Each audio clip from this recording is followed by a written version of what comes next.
Eh ben bonjour Christophe. Et bonjour Benoît. Alors, la dernière vidéo, on a vu l'interop JavaScript et comment faire du drag and drop pour supprimer des éléments de notre to-do list. Et cette fois-ci, nous allons voir la même fonctionnalité, mais cette fois-ci en full Blazor. Donc, adios l'interop JS et bienvenue Blazor, c'est à toi. Et oui, exactement. Donc dans un premier temps, ce que j'ai fait, c'est que j'ai supprimé le code JavaScript, le code interop JavaScript. Donc là, on voit que ça fonctionne plus et on va pouvoir s'attaquer au sujet. Donc on va commencer par le to-do item component, donc le composant qui permet d'afficher une tâche.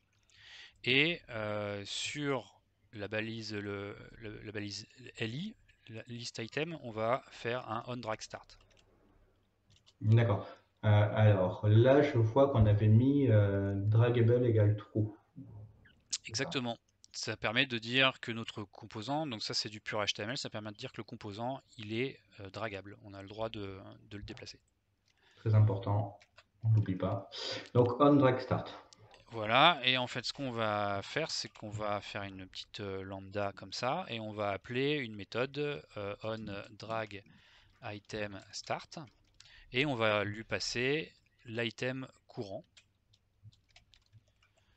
Voilà, donc je crée la méthode. Mhm. Et donc dans la méthode onDragItemStart, ce que je vais faire, c'est que je vais invoquer un event callback qu'on va créer par la suite, qui va être onDragStart, simplement, point, hop, invoke async, et à qui on va passer notre item. Alors, bien sûr, il faut que je passe la méthode en asynchrone, voilà, et que je déclare du coup Mhm. Mhm. mon onDragStart. D'accord. Donc, en fait, ton composant ToDoItemComponent va avoir son propre événement.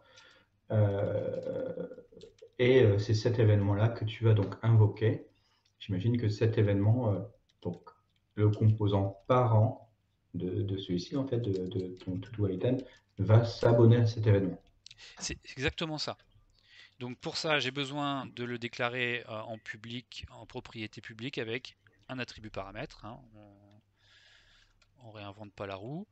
Et du coup, maintenant que je l'ai déclaré ici, je vais pouvoir, là où j'appelle, là où j'utilise ce composant, capter l'événement.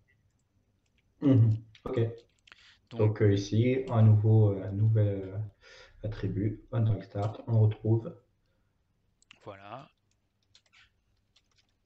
Donc en fait, là, on a plus ou moins wrappé l'événement qui était propre à l'élément LI, on track start, on l'a reporté, wrappé sur notre composant. exactement. Et on l'a également enrichi parce que on lui assigne le to-do item. Donc voilà, il retourne un to-do item. Voilà. Et du coup, ce que je fais de côté de la liste des tâches, c'est que je vais mémoriser au moment où le to-do item component commence une action de drag, je vais mémoriser l'item qui est en cours de drag. Ok. Donc ça, c'est la première étape. Je vais juste faire un tout petit peu de clean-up pour mettre ça dans le code behind. Voilà. Et une fois qu'on a commencé ce drag, on va le terminer. Et pour le terminer, on va le terminer sur l'image qui est ici, qui est en fait la petite corbeille. Et donc ici, je vais créer le on drop, pardon. Je vais implémenter le on drop. Hop, donc je vais créer la méthode de callback qui va être on drop item.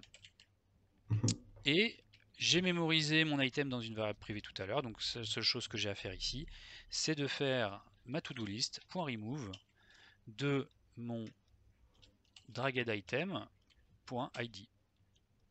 Alors, juste de mémoire, ce qu'on a fait en JavaScript, c'était que l'élément dragué, il est transité dans l'événement, en tant que propriété de l'événement.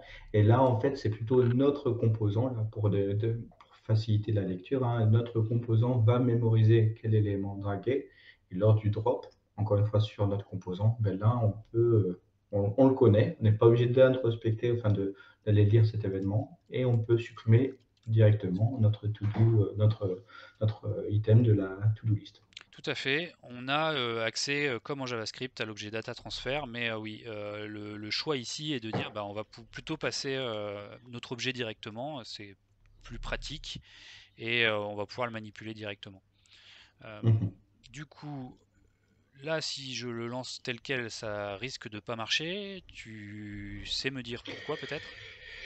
Il y a peut-être une histoire de event, de prevent default ou il me semble quelque chose comme ça, non? Exactement. Sur le drag over, il faut que j'appelle un prevent default pour que l'événement ne soit pas propagé au-dessus et qu'on puisse l'utiliser au sein de notre div. Donc là, Mhm. si j'ai pas fait de bêtises, le drag and drop devrait fonctionner comme avec la version interop.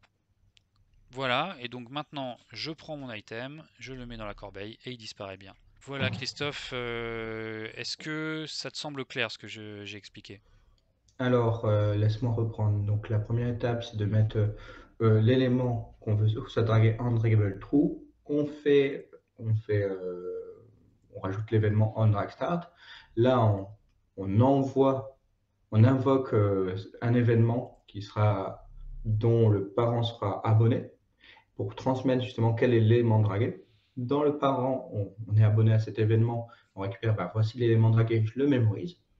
J'ai un événement sur le stop, sur le drop, où je vais dire, ben, je vais récupérer l'élément mémorisé et je sais que c'est un to-do item, je vais le supprimer de ma liste. Mais pour que ça fonctionne, il faut ajouter un prevent default sur le on, on drag over de l'élément HTML parent. C'est ça? C'est tout à fait ça, exactement. Super. Bah, écoute, c'était une super vidéo. Prochaine vidéo, on ne sait pas quand, mais n'hésitez pas à nous rajouter des commentaires, de vous abonner, de nous mettre des pouces et tout, nous encourager. Ça nous aide vraiment beaucoup. Et puis, je vous dis à très bientôt, les amis. À très bientôt. Salut.